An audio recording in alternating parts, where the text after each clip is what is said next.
सत्संग चल रहा है वहीं आते हैं। अब क्या बताते हैं, जैसे प्रसंग ये चला है कि आप जी इस परमात्मा के शरण में आए हो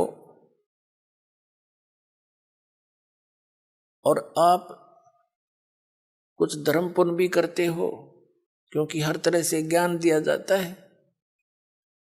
और आप ये सोचते हो कि भी कई बार ऐसा सोच लेते हैं कि मैंने जो है ना नाम लिए भी इतने दिन हो गए, सतनाम भी मिल गया, पाठ भी करा दिया, ज्योति भी चढ़ा दी, और फिर भी कोई ना कोई आंट अड़ांस, यानी कोई ठीक होगी एकाधित हमारे कर्म की कोई इनको बनी ही रहती है, इतने पाप हमारे इकट्ठे।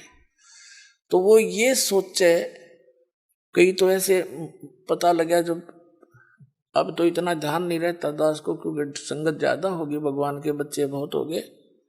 पहले 100-200 भगत थे शुरू में, और उनको इतने सुख दिए परमात्मा ने, अपने मुंह से बताया करते, उनकी जीभ का जुबान का थूक सूख जाता था सुख बताते बताते।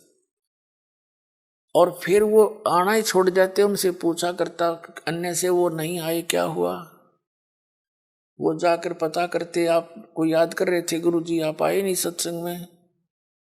तो वो क्या कहते थे कि हमने तो यह चीज मांगी थी एक, वह हमने मिली नहीं।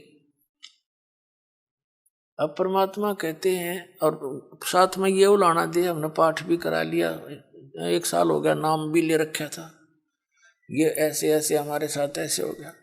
तो उनको फिर भगत समझाया करते थे कि आपको ये सुख भी हुए थे। कहा ये तो हुए थे पर यूं तो ना होया, और तो हुए थे पर एक ना होया। अब कहने का भाव ये पुण्यात्माओं, ये भी ज्ञान की कमी के कारण मार खा जी। तो दास की चेष्टा ये रहती है कि आपको अध्यात्म ये संपूर्ण ज्ञान करवाऊं, और संपूर्ण ज्ञान होए बिना आप भक्ति नहीं कर सकते। कबीर साहब कहते हैं ज्ञान संपूर्ण होया नहीं और अर्धा नहीं छदाया छदावे, और देखा देखी भक्ति का यो रंग नहीं चढ़ ठहरावे। तो जब तक आपके हृदय में जख्म नहीं हो जाएगा कि स्थान के अतिरिक्त कितने ठिकाना नहीं है, और इस भक्ति इस भगवान ऐसा भगवान नहीं, ऐसा ज्ञान नहीं, और यहाँ भी कोई थोड़ी बहुत ठूठा है तो यह होने दे फिर इसने। इसका कारण क्या है कि जैसे इस तरह के अनजान व्यक्ति कह ही देते हैं, ये भी कर दिया जी, ऐसा हो गया जी, ऐसा नहीं हुआ मुझे। तो एक विचार करने की बात है। सर्दी के अंदर, सर्दियों के अंदर आप दिसंबर जनवरी के महीने में आपने स्वेटर पहन रखी है, जर्सी पहन रखी है, और फिर भी सर्दी लग रही है आपको, तो उसका क्या विकल्प है? क्या समझदार व्यक्ति होगा, क्या वो उस जर्सी ने भी उतार कर धर देगा? अगर मुझे ठंड अब भी लग रही है, मैंने जर्सी भी पहन रखी है। इस नाम को छोड़ना, इससे दूर होना, इस बहाने कि इतना कुछ कर दिया थोड़ा, वो फिर भी काम नहीं बन पा रहा, यानी कुछ हानि है। तो पुण्यात्माओं, जितना वो जर्सी का काम था इतना प्रोटेक्शन वह आपका कर रही थी, अरे इसने उतार देगा तो नमूनिया होगा, होता किसान के समझदारी करोगे। यानी जितना भजन भक्ति सुमरण आपने किया है उतना प्रोटेक्शन आपको प्राप्त है, लेकिन सर्दी ज्यादा है, कान्ना के हाथों के लग रही है तो यह लागण दे, या आपका नमूनिया नहीं कर सकती जब जर्सी ना उतारोगे तो, और ये चली जाएगी तो महीने 2 महीने में। तो कहने का भाव ये है, जितनी भक्ति धर्म धन दान आप कर रहे हो ये उतना ही आपका प्रोटेक्शन होता जा रहा है। और थोड़ी बहुत सर्दी यानी पाप कर्मों की सर्दी घनी है आपकी, और थोड़ी बहुत की तो कान कून का लगा है तो लागण दे इसने, इससे बचाव बहुत है। जब जर्सी तार दी तो नमूनिया होगा, मरेगा जल्दी, काम बनेगा। तो उसका प्रोटेक्शन क्या है?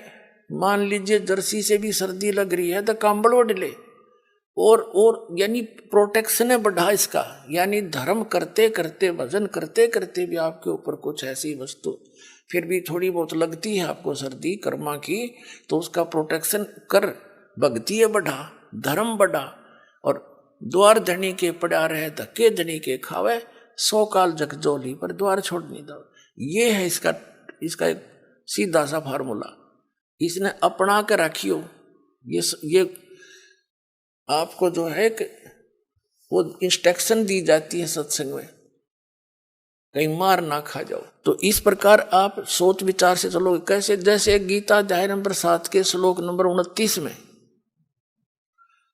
क्या बताया है कि जरा मरण मोक्षाय यतन्ति ते ब्रह्म मामाश्रित यतन्ति ये ते ब्रह्म विदु ते ब्रह्म तत्व विदु और कृष्णम अध्यात्म कर्म च अखिलम।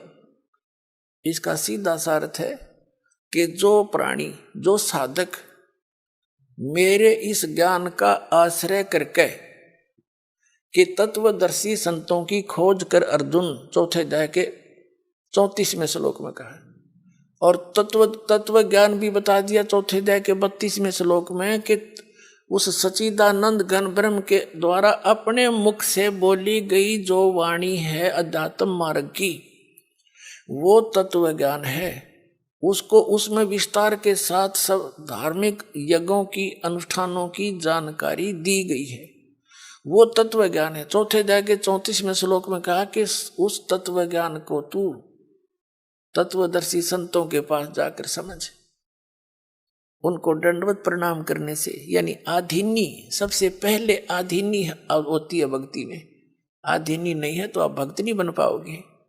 जैसे लड़का, जैसे कोई बच्चा मिलिट्री में भर्ती हो गया तो वहां पर उसको सारे गुर सिखाए जाएंगे युद्ध करने के, आपत्ति में कैसे अपना बचाव करना है, उसके सारे पिट्ठू पैठू लगा के उनकी रिहर्सल कराई जाती है और लंबे पेट पलनियां चलाई जाती हैं कोणियों के बल काफी दूर तक, ताकि ये संघर्ष करने के योग्य हो जा। और वो बच्चा आके वहां करे नहीं उन क्रियाओं को, तो उनको कौन रखेगा वहां फौज में? बाहर फेंक देंगे। तो यहाँ आप आए हो, हमने काल के साथ युद्ध करना है, यानी इस अज्ञान के साथ भी और काल के साथ भी। उससे बचने के लिए ये हमारे फॉर्मूले, दंडवत प्रणाम करे, आदि नहीं रहे, बुराई छोड़ दे।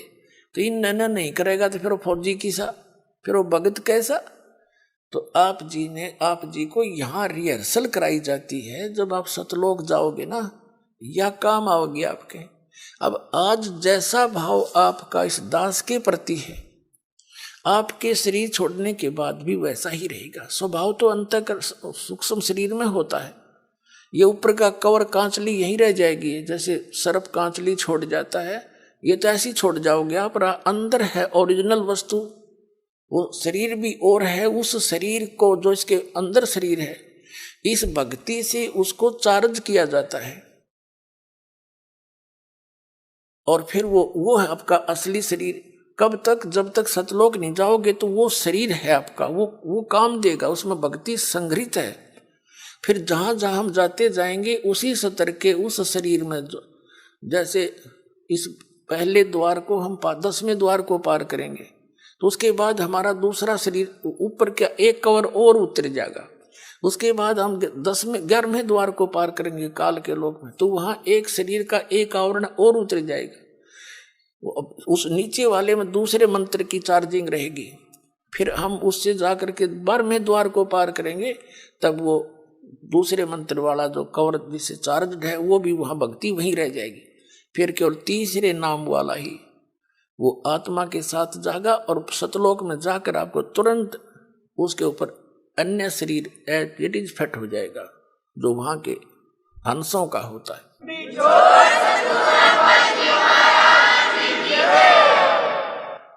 तो यहाँ क्या बताया है? परमात्मा पाने के लिए हमने फार्मूले जो गुरु बता रखे भगवान ने, उनको अपना के चलना पड़ेगा। तो क्या बताते हैं कि कहे कबीर तुम चरण चित राखो जो सुई में डोरा रे। तो गुरु जी के प्रति आपकी धारणा ऐसे अभेद अटूट हो जानी चाहिए।